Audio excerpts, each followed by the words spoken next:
Are you serious? You're the one with the issue. Why haven't you paid for the place we stayed? Because you left me. Just bring the money over. I won't because I was left behind. I didn't even want to go on that trip. I've been married to my husband for 6 years. We have a cute 5-year-old daughter, and watching her grow up is the best part of my life. But our relationship is really bad right now. I quit my job when our daughter was 1, and my husband said that if I wasn't working, I had to handle all the housework. So I did everything around the house and took care of our child alone. When our daughter was a baby, I struggled to get enough sleep. I asked my husband for help, but he just said he would divorce me if I complained. He even showed me the divorce papers and put them in a drawer in front of me. Whenever something went wrong, he would take out the divorce papers and talk about leaving, looking disgusted. My mother-in-law, who raised him, is just like him. She's always popping in unannounced, opening the fridge without asking, and eating my son's yogurt. If that was all she did, I might manage, but she also lectures me on how to be a good wife, especially after my husband complains about me. She even finds dust in the corners of the house to criticize me. So when she says she has good news, I don't trust her. She came over recently and said, "What's wrong with you? You should be happier about my good news. You're really not nice. My son is right." "What's the news?" "We're going on a trip." "Really? Where to?" "It's your job, since you're not working, to figure that out." "What do you mean?" "Seriously, you're not very bright, are you?" "It's unfortunate. I have a surprise for my son, who works so hard." "A surprise?" "Yes, let's all help him relax. The thing is, my mother-in-law wants to go on a trip with her son, but doesn't want to pay for it. So she thought she'd invite me and our daughter too, hoping I'll cover the costs." "Who would want to go on such a trip?" "I definitely don't, and we can't afford it anyway. Let's make it an amazing trip." I never agreed to go. I need some time to think. I ended the conversation with my mother-in-law, feeling unsure about what to do. When my husband came home that night, he was clearly upset. I could tell why. My mother-in-law must have told him what happened. "I heard you went against my mother today." "I was just being honest."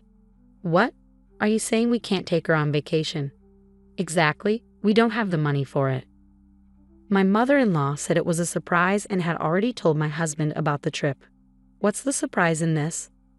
"If we're having money problems, it's your fault." "How can I manage what we don't have?" "Are you saying I don't make enough money?" "Well, it's not much." "Are you kidding me? Anyway, I'm definitely going on this trip. You have to plan everything.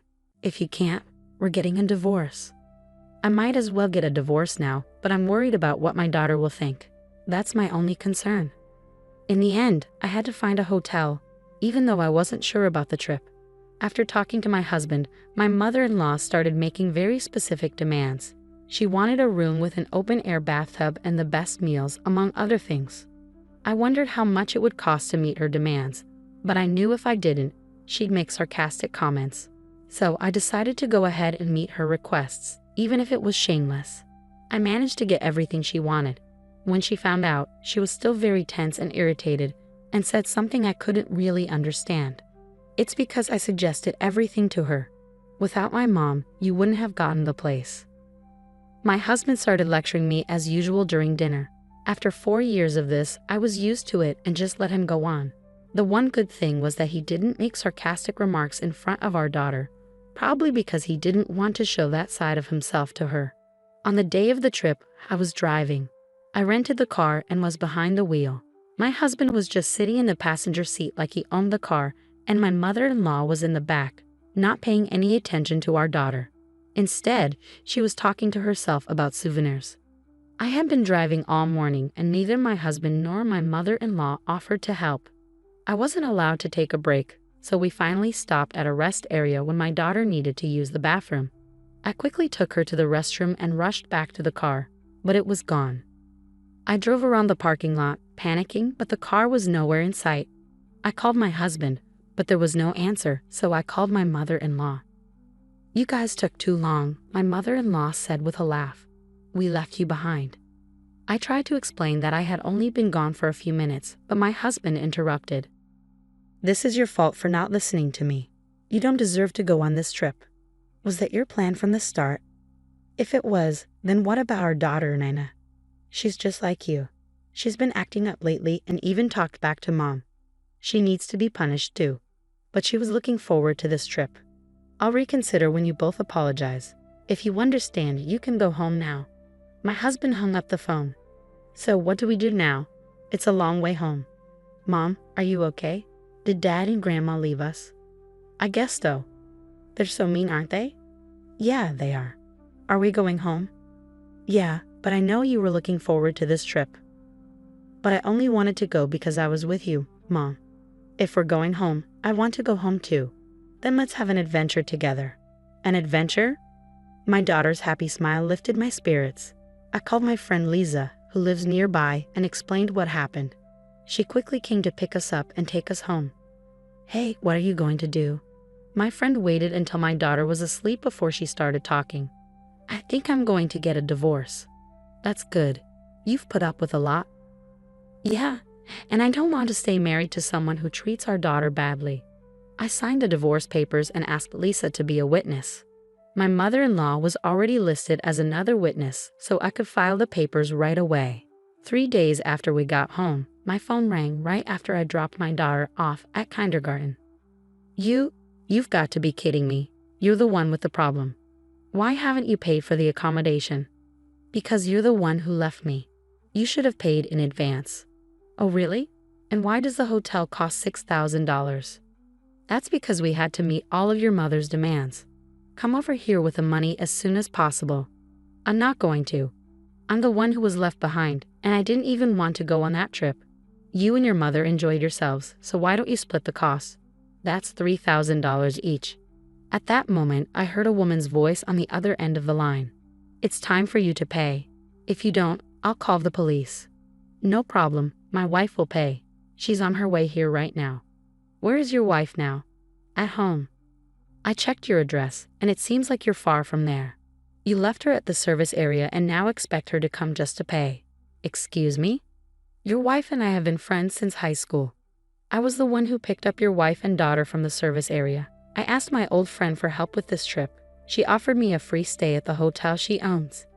In high school, she was struggling with her future. Her family owned a well-known hotel, but she had other dreams. As the only daughter, she had to take over the hotel even though it wasn't what she wanted. She told me that I was the one who supported her the most during that tough time. She felt she owed me, so she's returning the favor now. I told her she didn't need to pay, she could stay at the hotel. But she's not here. I don't have any personal connection with you, so you're just hotel guests. Since you're only guests, you need to pay the full price.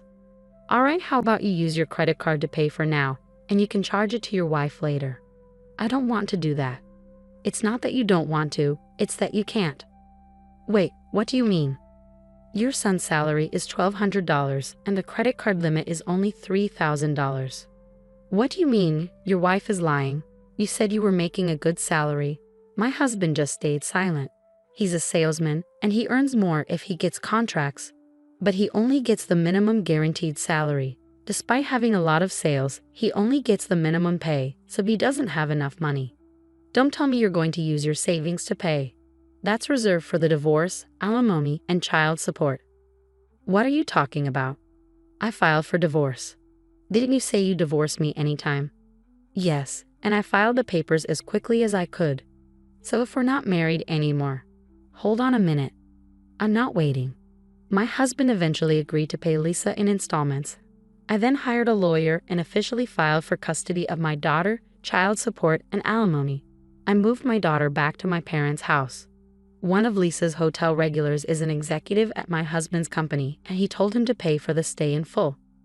My mother-in-law, who divorced from my ex-husband, was in middle school and planned for him to support her in the future, learned about my ex-husband's income. She then contacted me, asking me to reconsider the divorce. I can't believe she has the nerve to ask that after everything she's done to me. My ex-husband also called, saying our daughter needs a father and suggesting we remarry and live together. My daughter is happy living with my parents. I don't understand why he's saying this now since he never took care of her before. My ex-husband went back to his mother's house right after the divorce. He had poor performance at work and wasn't good at planning, so he made a last-minute vacation booking for that trip. His inability to pay for the hotel became known through a company executive, and now he feels very embarrassed at work. Next weekend, I'm taking my daughter to the house hotel. I started a new job to build a better future for us. It's been a long time since I worked, but it's so much more fulfilling than my marriage ever was. The idea that children need both parents together didn't apply to us. I believe it's more important for children to have happy parents. I've learned a lot from this divorce. The only thing that hasn't changed is my commitment to putting my daughter first. With her, I can always do my best. People like my ex-husband seem to have a lot of confidence. I wonder where they get it from.